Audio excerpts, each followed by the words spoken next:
معجزات کا ذکر کروں گا جو سیدنا ابوبکر صدیق رضی اللہ تعالیٰ عنہ کو نے سفر ہجرت کے دوران دیکھے، اور جن کو اہل سیرت نے کتب سیرت کے اندر نقل فرمایا ہے۔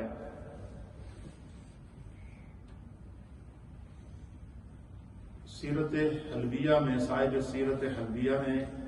ان معجزات کا ذکر کیا، اور بعض معجزات وہ ہیں کہ جن کو امام بہقی نے دلائل النبوہ کے اندر ذکر فرمایا، اور بعض وہ ہیں جن کو مختلف کتب سیرت کے اندر نقل کیا گیا ہے، اور بڑے بڑے اکابر اور عظیم صحابہ نے ان معجزات کو خود روایت کیا ہے۔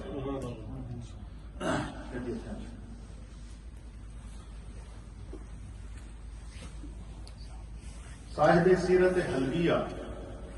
آپ نے سیرت حلبیہ کے اندر بڑا ایمان افروز واقعہ لکھا ہے۔ آپ فرماتے ہیں کہ سیدنا صدیق اکبر رضی اللہ تعالیٰ عنہ نے خود اس منظر کو بیان کیا۔ آپ فرماتے ہیں کہ نبی پاک صلی اللہ علیہ وسلم کے ساتھ جب ہم ہجرت کے لیے روانہ ہوئے، میں حضور علیہ الصلوۃ والسلام کے ساتھ تھا، سیدنا صدیق اکبر کہتے ہیں، تو اس پورے سفر میں سیدنا صدیق اکبر نے ہر مشقت اٹھانا تو گوارا کر لی، لیکن ان کے سوچ، فکر، خیال اور تصور، کیونکہ وہ پشتہ عشق مصطفیٰ تھے، ان کی صرف یہی سوچ تھی کہ کہیں سے بھی سرکار کو کوئی تکلیف نہ پہنچے۔ تو صاحب سیرت حلبیہ لکھتے ہیں کہ سیدنا صدیق اکبر کہتے ہیں کہ جس وقت ہم غار سور میں پہنچے تو پہلے تو حضور کو اپنے کندھوں پر اٹھا کر آپ غار کے اوپر گئے،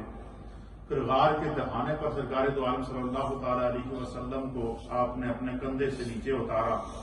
اور اتارنے کے بعد سیدنا صدیق اکبر نے عرض کیا کہ یا رسول اللہ چند لمحے آپ رکے، میں پہلے خود غار میں جاتا ہوں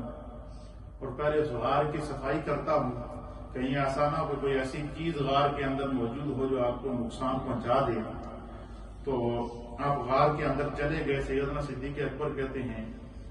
کہ میں نے پوری غار کی صفائی کی، اور صفائی کرنے کے بعد میں نے جب مجھے تسلی ہو گئی تو بیچ میں 7-8 سوراخ تھے جو کسی سانپ نے کیے ہوئے تھے، وہ اپنی چادر ڈال کے آپ نے ان کو بند کیا، پھر ایک سوراخ رہ گیا، اس پر اپنے قدم رکھ دیا، حضور علیہ الصلوۃ والسلام اندر تشریف لے آئے۔ سیدنا صدیق اکبر کہتے ہیں کہ جب سرکار اندر تشریف لے آئے تو غار کے اوپر ایک تو مکڑی نے جالا بنا دیا تاکہ آنے والوں کو پتہ چلے کہ اندر کوئی گیا ہی نہیں ہے۔ وہاں سے ایک تو یعنی حشرات الارض، جو زمینی کیڑے تھے، مکڑیاں تھیں، ان کی سرکار دو عالم صلی اللہ علیہ وسلم کے ساتھ محبت کا عالم دیکھیے۔ اسی طریقے سے غار کے دہانے پر کبوتروں کے ایک جوڑے نے انڈے دے دیے گھونسلہ بنا کے، تو جب کفار مشرکین وہاں پہنچے نا تو ان میں سے بعض کا خیال آیا کہ ہم غار کے اندر جھانک کر دیکھیں، تو اس کے ساتھ جو دوسرا تھا اس نے کہا جی اس غار میں کوئی جاتا تو یہ مکڑی کا جالا تو ٹوٹتا نا، یہ جالا نہیں ٹوٹا، اس لیے غار میں کوئی نہیں جاتا۔ ابوبکر صدیق کہتے ہیں کہ میں نے اوپر اٹھا کر جب نظر دیکھی تو کفار غار کے دہانے پر کھڑے تھے۔ مجھے ایک غم لاحق ہوا، خدشہ لاحق ہوا کہ میں جو ہے وہ کہیں آسان ہو کہ یہ کفار اندر آئے اور حضور علیہ الصلوۃ والسلام کو نقصان پہنچائیں۔ تو سیدنا صدیق اکبر کہتے ہیں، صاحب سیرت حلبیہ نے لکھا کہ جس وقت میرے چہرے پر کچھ پریشانی کے اثرات لاحق ہوئے تو حضور علیہ الصلوۃ والسلام نے حضرت صدیق اکبر کو مخاطب کر کے فرمایا، یا ابا بکر، اے میرے ابو بکر، لا تحزن،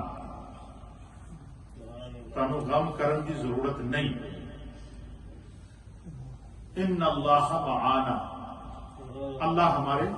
ساتھ ہے۔ حضور علیہ السلام کے ایک تو ان الفاظ کو خدا نے واپس وحی الہی کے اندر لپیٹ کر واپس نازل کیا، لیکن صاحب سیرت حلبیہ کہتے ہیں کہ سیدنا صدیق اکبر کہتے ہیں کہ جب حضور علیہ السلام نے فرمایا کہ یا ابا بکر لا تحزن ان اللہ معانا، آگے جا کے صاحب سیرت حلبیہ لکھتے ہیں کہ حضور علیہ السلام نے حضرت ابوبکر سے فرمایا کہ یا ابا بکر لا تحزن، تنو غم کرن دی ضرورت نہیں، لو جاؤ من ہا ہونا، اس طرح حضور نے اشارہ کیا انگلی کے ساتھ. یہ میری انگلی دیکھ رہے ہیں، اس طریقے سے حضور نے غار کا جو سوراخ تھا، جو اس کا منہ تھا، جو دروازہ تھا، اس کی طرف اشارہ کر کے حضور علیہ السلام نے حضرت ابوبکر سے فرمایا کہ یا ابا بکر لا تحزن، اے میرے ابو بکر تنو غم کرن دی ضرورت نہیں. لو جاؤ من ہا ہونا، اگر یہ کفار ادھر سے اندر آ جائیں گے. پھر حضور نے دوسری طرف اشارہ کر کے کہا لا خرجنا منہا ہونا. کیا فرمایا کہ اگر یہ ادھروں آئے تو اسی ادھروں نکل جا سکتے، اس دا آسان ترجمہ ہے. کیا فرمایا حضور علیہ السلام نے کہ یا ابا بکر، نہ میرے ابو بکر، لا تحزن، آپ کو غم کرنے کی ضرورت نہیں. لو جاؤ منہا ہونا، اگر یہ ادھر سے آئیں گے، لا خرجنا منہا ہونا، تو ہم اس طرف نکل جائیں گے. حضرت ابوبکر صدیق کہتے ہیں کہ مجھے حیرت ہوئی کہ میں تھوڑی دیر پہلے غار